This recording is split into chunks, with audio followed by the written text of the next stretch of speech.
Hello po sa inyong lahat mga ka-crypto. Ako po si Pinoy Crypto Trader at sa video na ito ay atin pong pag-uusapan ang tungkol sa balitang ito kung saan ang sabi po rito ay Ethereum address accumulates over 606 billion Shiba Inu.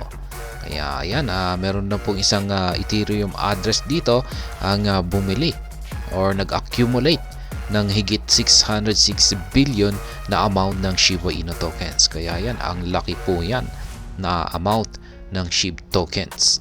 Kaya yan, bago po tayo magpatuloy ay nais ko lamang po munang bigyang linaw ang aking disclaimer kung saan ang nilalaman po ng video na ito ay hindi po ito isang financial advice.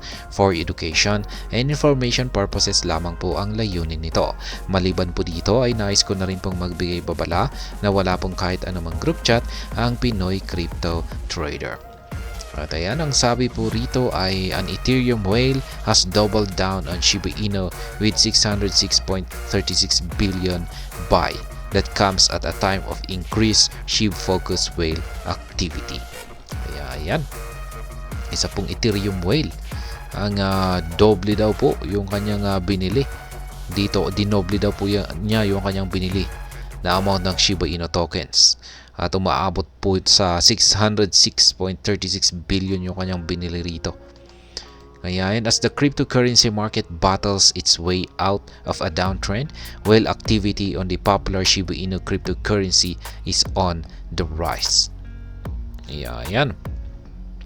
Habang nagsisibagsakan daw po ang mga cryptocurrencies, yan, kung saan ay bumabagsak yung kanilang mga presyo, ay dito naman po kumikilos or gumagalaw yung mga whale. Pag sinabi po natin mga whale ay ito po yung mga malalaking mga investors. At yan, isa pong whale ang nagkaroon ng interest dito kay Shiba Inu. At yan na nga, bumili siya ng napakaraming amount ng Shiba Inu tokens niya.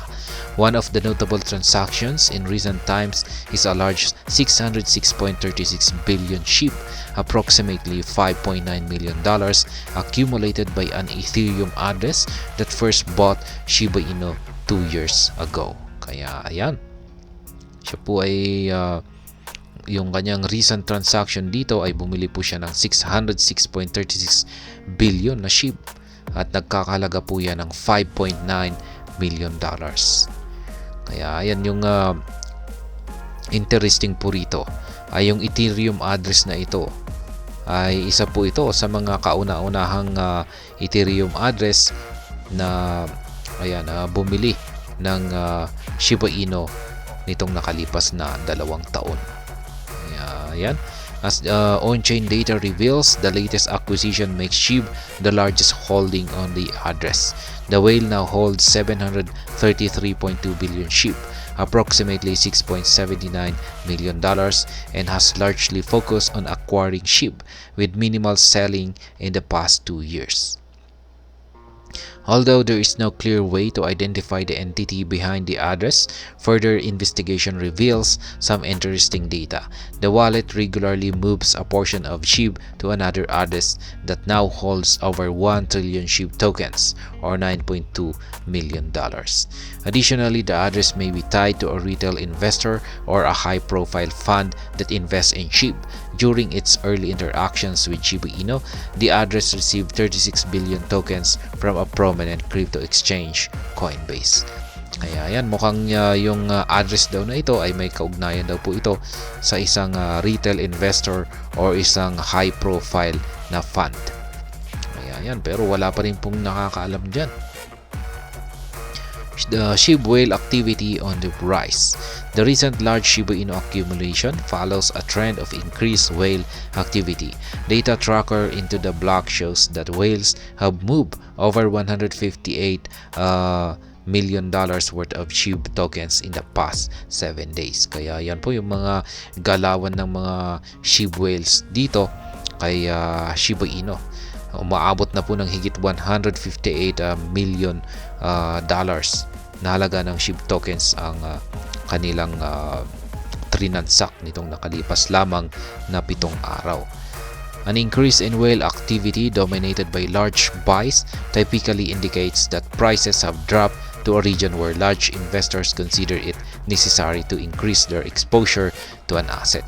Kaya ayan, yung pag-increase daw po or pagdami ng mga whale activity, yan nga sila ay bumibili ng maraming amount ng Shiba Inu tokens.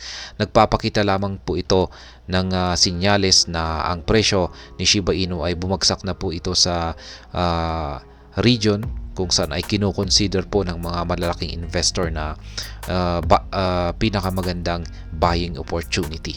Kaya po sila bumibili ng maraming amount.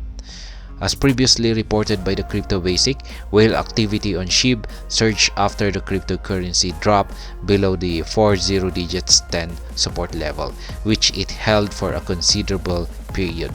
Shiba Inu is trading at 50 digits 927, representing a 4% decline in the past week. The bearish price action mirrors the performance of the broader cryptocurrency market as investors contend with a post-ETF sell-off led by GBTC holders.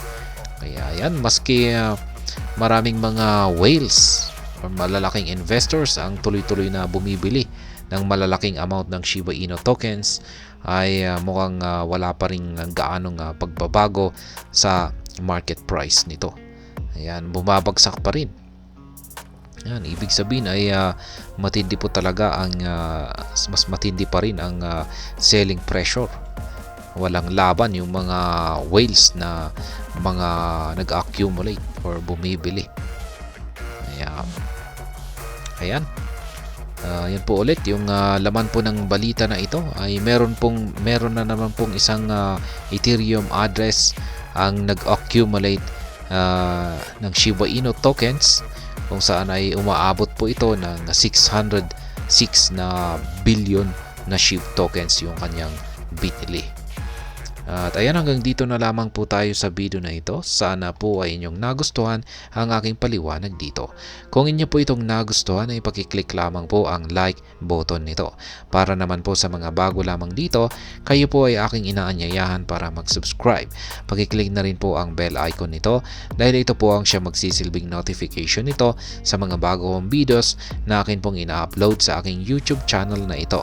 Marami pong salamat sa panonood, ingat po tayo lagi at God bless po sa ating lahat.